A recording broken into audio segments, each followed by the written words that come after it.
Greetings and salutations, nerds. This is Praying for Superpowers, a show about the deeper meanings, messages, and intricacies hidden within nerd culture. I'm Trever Shirin, and today I'm talking about Legolas and Gimli, the racists.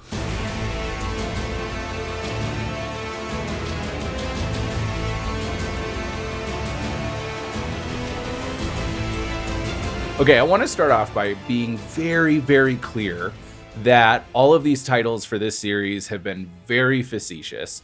I do not actually think that Legolas and Gimli were racists. I don't think Frodo was a failure, and I don't think Aragorn was an imposter. However, I do like looking at The Lord of the Rings from the perspective of a counselor and looking into things that, honestly, I didn't notice before I started my degree.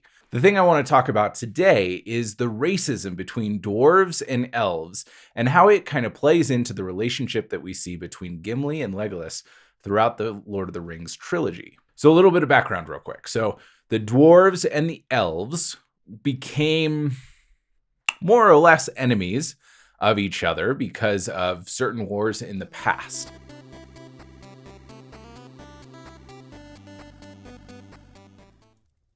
The animosity between the elves and dwarves is they actually were more often allies than they were enemies in the books. You read that, especially in the Silmarillion. In fact, earlier on, the Noldor and the dwarves were actually very close because the dwarves weren't created by Eru Ilúvatar. The men and the elves were, and they were supposed to be, and I think hobbits are like a shoot off from men. But dwarves were created by one of the Valar. And so they are an adoption into that. Do dwarves have souls? Yes, they were given souls, but there were 12 dwarves created, which were originally the 12 houses of the dwarves.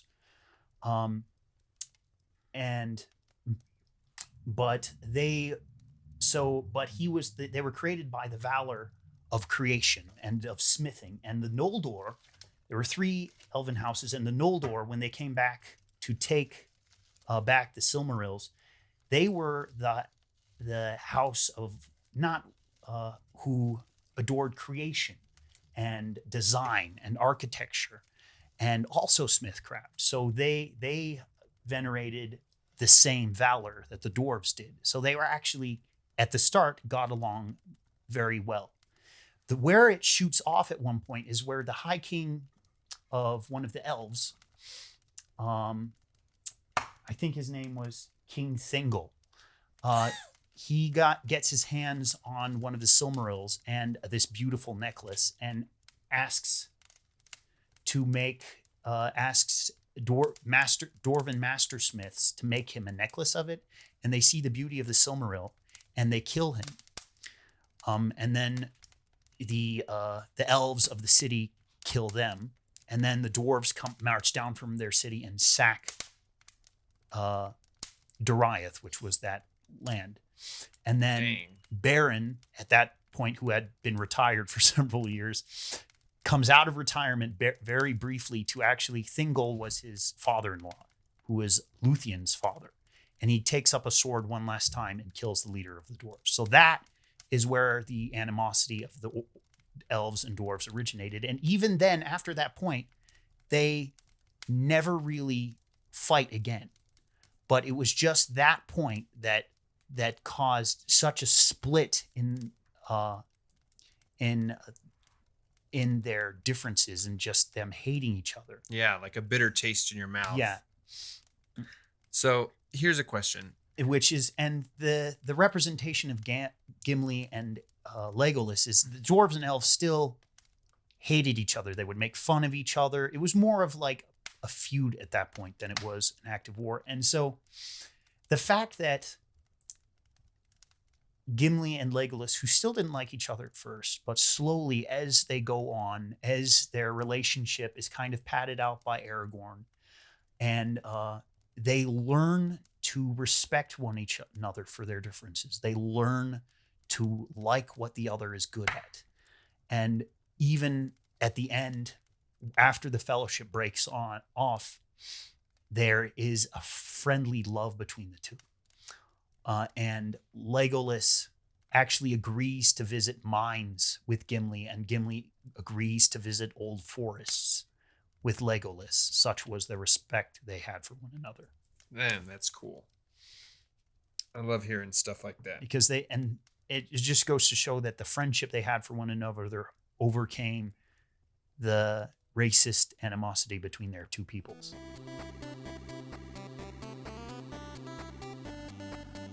There was this hatred of the other races and this real racism that both cultures had. We can see a little bit of this in some of the dialogue that we see in the movies and that we read in the books, where Gimli and Legolas are a little trepidatious about engaging in an alliance with each other as part of the Fellowship of the Rings.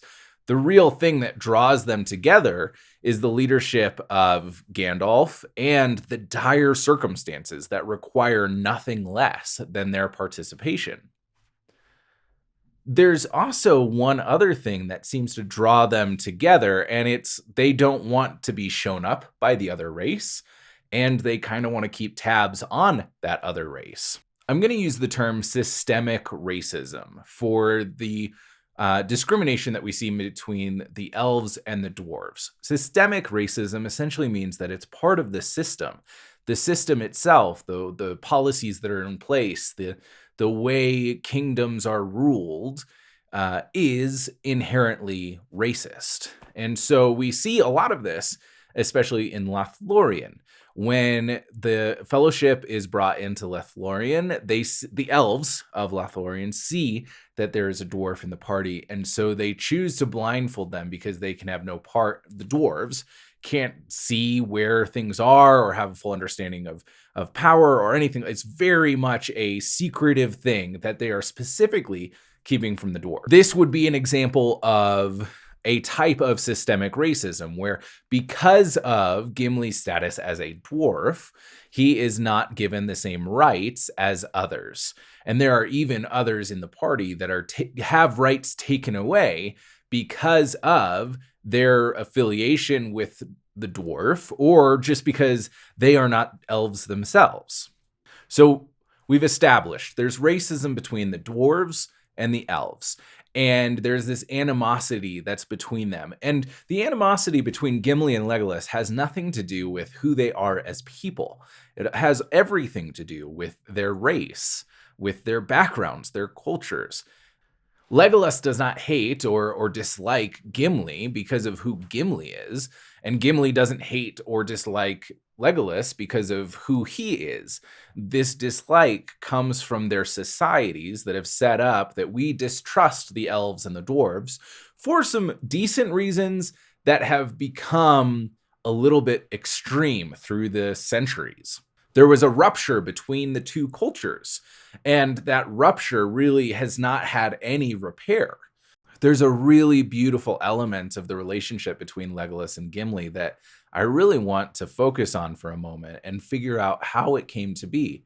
It's more than just hinted at the end of the books, that they are companions to the end of their days, that they go from place to place, examining each other's cultures, learning new things about each other and their background. I think that what really brought them to that place of friendship and alliance is the bond of trauma and the bond of trial, obviously. But there's another aspect that, as I'm looking at the books through this lens, I'm realizing is maybe more of an attaching environment or experience than just going through the trials of the Fellowship of the Ring. I think that the key moment or moments that really draws Legolas and Gimli together past this systemic racism that they grew up with is their experiences in each other's cultures. This starts with the Mines of Moria, when Legolas goes through and he sees the destruction of Moria, but he also sees how beautiful the mines are, how vast they are, the intricate masonry that was used to build these beautiful mines. He also sees how vigorously Gimli is fighting and how brave he is and how unwilling he is to give up He sees some of the love that Gimli has for his people. I think he is learning a lot about dwarves and specifically about Gimli during his time in the mines of Moria, amidst, Balrogs and orcs. Then when they leave Moria, they come to Lothlorien. And the roles are a little bit changed, where now Gimli is learning more about the culture of the elves and makes it pretty well known that he actually has a firm understanding of the history of elves, especially when he asks for 3 strands of Galadriel's hair. So the hair of Galadriel was described as golden touched with silver and seemed to shine with the light of the 2 trees of the Valinor. Fëanor requested a strand of Galadriel's hair 3 times, but she refused to give him one each time. Fëanor was the highborn, the eldest born son of the Noldor elves. And so, and he was the greatest craftsman among them who had ever lived. She was the daughter, I believe, of Finarfin, who was the only son of the High King of the Elves. Finwë had 3 sons, Fëanor, who was the eldest, Fingolfin, and Finarfin. She was the daughter, I believe, of Finarfin. And Finarfin was the only elf of the Noldor who did not actually travel to Middle-earth to avenge themselves on Morgoth, and actually stayed, and he was made king of the remnant of the Noldor who remained in the Undying Lands. So the fact that she would turn down the highest born of the Noldor, but not Gimli, shows that they had an incredible friendship. And and Legolas was probably told that story growing up. So he had kind of took on Galadriel's respect for Gimli through this giving of hair. Yeah.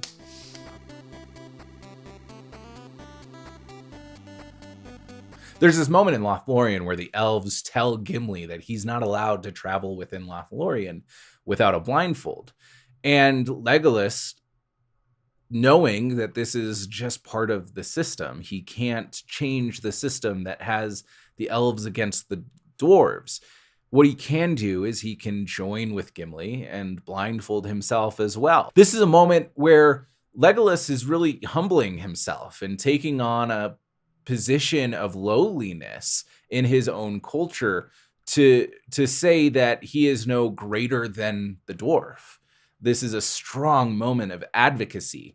And I think it really goes to show one of the ways that we can counteract racism, one of the ways that we can work against it, is by using the power that we have to advocate for those without power.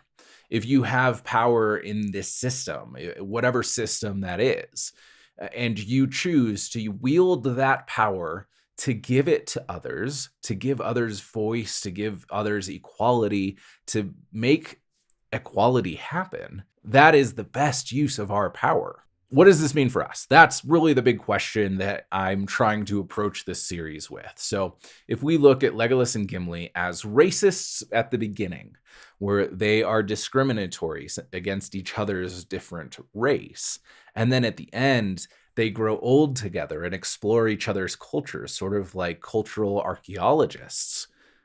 What's the change, and how did that happen? I think the key points are 2 things. One, they learned about each other's cultures. They explored the culture that the other person came from, and they approached it from a place of learning, a place of allowing themselves to be in wonder and awe of the accomplishments that they've created, of the beauty that each culture had. The other thing that's vitally important is that they had each other. This may seem super obvious, but it's really hard to overcome any amount of racism if the only race or the only culture that you engage with is your own. There have been studies that show that every single race spends most of their time around people who look like them and sound like them. This isn't just one group that's at fault.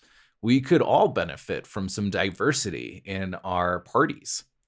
One of the beautiful things about the Fellowship of the Rings is that it was made up of men and hobbits and a wizard and elves and dwarves.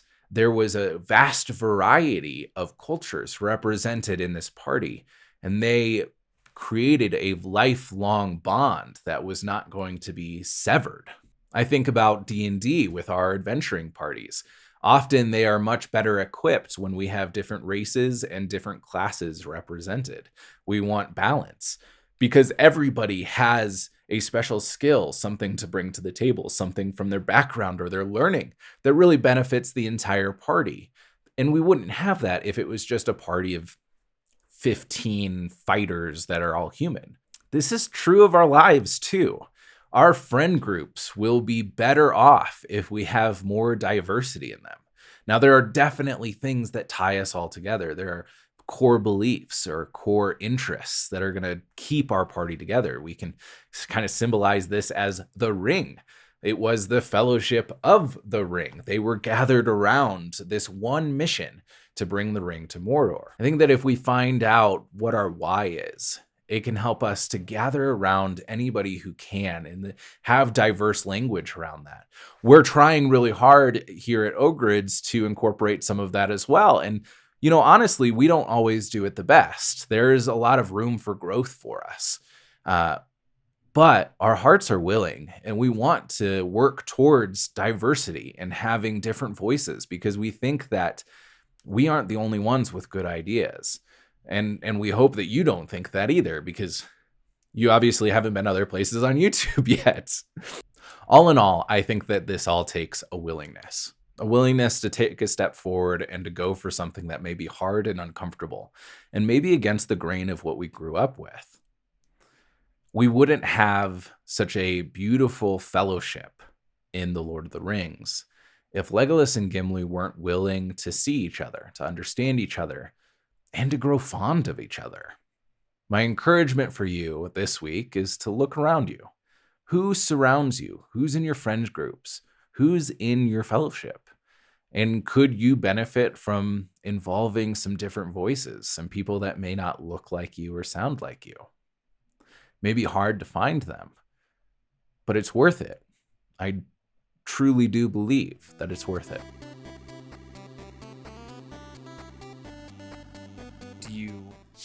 What do you love about Gimli and Legolas's relationship? Well, to me, it's almost like as if, I know this is a kind of extreme example, but to me, it's almost like a Nazi becoming best friends with a Jew.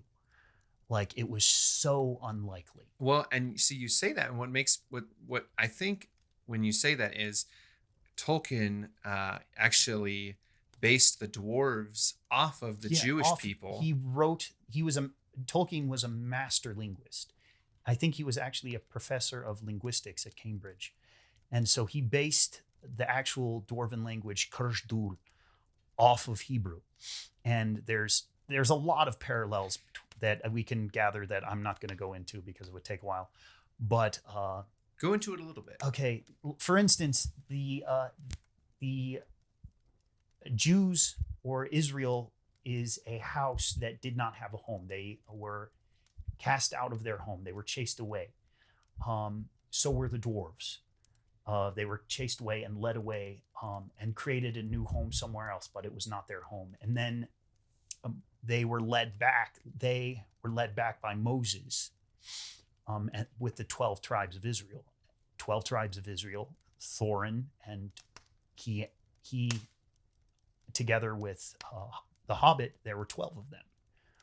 Actually, no, there were 13, but there were 12 dwarves, 12 tribes of Israel, 12 dwarves. And they come back, and there's this dragon at their home that they had to defeat. And when the Israel finally came to take their homeland back, there were an insurmountable amount of other peoples that they had to fight to overcome. And so that's just another parallel is Israel having to fight and then eventually falling to their own greed. In the book of Judges and the book of Joshua. And then, of course, the dwarves were very to their stubborn and very proud. But the one thing that Sauron did realize that they were prone to was falling to their own greed, which he was able to use the 7 rings of the Dwarven kings to manipulate them into. It was becoming greedy hoarders, pretty much, valuing their gold over the lives of their sons and their people. Yeah. Wow. Which Israel eventually, you can see that with Solomon and Hezekiah. Hezekiah specifically, in the book of Second Chronicles, I believe, Hezekiah is one of the last kings of Israel. He was thought to be a very good one, but he actually brings in ambassadors from Babylon and starts showing them the great hoards of the temple, the beautiful gold and silver and the golden shields. And he's like, look at all the things that I have accomplished. And God literally told him, you did not accomplish this, I did. Because you have shown this, your people will fall to Babylon. And that's exactly what happens to the dwarves. A dragon in fantasy is literally just a representation, a monstrous representation of greed. Until the next one, thank you for not judging me too harshly on all of these episodes. I really, really hope that they've been a little bit interesting to you, and they've made you look at the Lord of the Rings a little bit differently and your own life just a little bit differently. And I hope that I can encourage you to do things in a little bit of a different way that's helpful to you and encouraging to you. I'd love to hear from you also in the comments below. I'll be sure to keep my eye on them, and let's have some dialogue. I'd love to hear from you.